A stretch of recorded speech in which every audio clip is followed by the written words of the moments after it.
오늘은 여호수아 14장 말씀을 함께 묵상하도록 하겠습니다.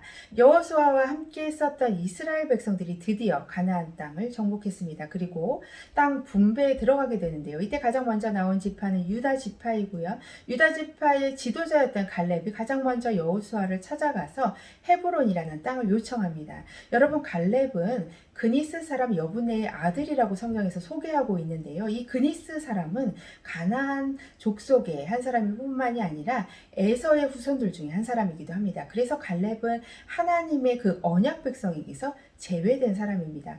그럼에도 불구하고 하나님을 얼마나 신실하게 섬겼던지, 그리고 하나님께서 세우신 종 모세에게 얼마나 순종하고 충성했던지 하나님의 백성 유다 지파의 일원으로 받아들여지게 되고요. 이 유다 지파의 지도자로 성장하게 됩니다. 여러분, 모세가 가나안 정탐꾼 12명을 보내지 않습니까? 그 중에 10명의 부정적인 보고의 내용을 여러분이 기억하고 계실 텐데요.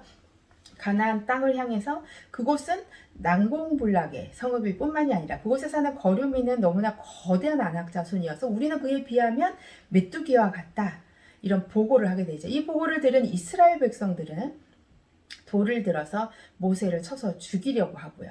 그때 갈렙과 여호수아의 반응을 보십시오. 그들은 야훼의 신실하심과 야훼의 약속을 믿어야 한다고 하면서 그 땅은 하나님은 우리에게 주신 것이기 때문에 능히 그 땅을 취할 수 있을 뿐만이 아니라 그들은 우리의 밥이라고 긍정적인 보고를 하는 것입니다. 그리고 오늘 이 본문 말씀 여호수아 14장 12절 말씀을 통해서 이 헤브론 땅을 여호수아에게 요청하고 있는 것입니다.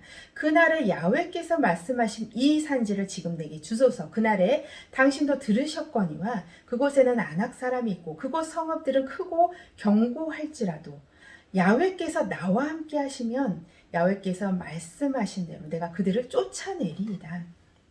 이런 위대한 갈렙의 고백을 들을 수 있습니다. 여러분, 헤브론이라는 땅은요, 가나안 지역에서도 그 땅에서도 가장 고지에 있는 산악지대일 뿐만 아니라 가장 척박하고요, 물도 구하기 어려울 뿐만 아니라 그곳의 거류민은 아낙 자손 중에서도 가장 거대한 그런 거류민이 사는 곳이기 때문에 정말 인간의 눈으로 보았을 때 도저히 이들을 쫓아낼 방법이 없을 것만 같은 땅입니다. 그런데 굳이 갈렙은 이 헤브론 땅을 고집하면서 이 헤브론 땅을 요청하고 있는 것이죠. 왜 하필 헤브론이었을까요? 그것은 45년 전으로 거슬러 올라갑니다. 당시 45년 전에 갈렙의 나이는 40세였는데요.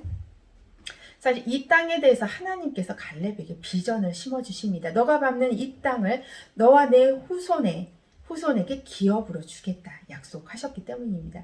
이 약속을 갈렙은 한 번도 잊지 않고요, 마음에 새기고 그 말씀을 바라보고 그 말씀을 꿈꾸고 그 말씀이 성취될 때까지 인내하며 기다립니다. 그 결과 여러분, 그 땅이 어떤 땅으로 변했습니다. 그 척박한 땅이 메시아가 태어나고 베들레헴이 되는 그 축복의 땅으로 변화되지 않았습니까?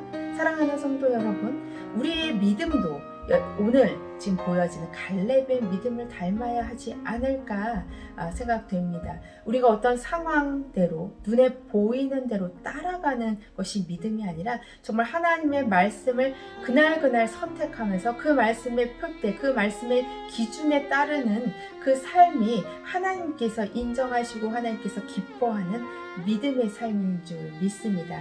비록 우리가 바라는 것들과 또 하나님께서 우리에게 주시려는 것이 다를 수 있습니다. 우리의 눈에 보이는 대로, 우리가 생각하는 대로, 우리가 바라는 대로 판단하는 것은 믿음이 아닙니다. 오직 하나님의 말씀을 신뢰하고 그 말씀 앞에서 우리 자신을 내려놓고 하나님의 뜻, 하나님의 기준에 우리의 삶이 붙들려질 때 온전히 하나님의 뜻이 우리의 삶 가운데 이루어질 뿐만 아니라 우리가 서 있는 땅이 비록 척박할지라도 이곳의 모든 아낙 자손이 쫓겨나갔고 정말 축복의 땅으로 변화되는 역사가 일어날 줄 믿습니다. 오늘 하루도 하나님의 이 위대한 약속의 말씀을 붙드시며 승리하시는 모든 성도님 되시기를 간절히 기도합니다.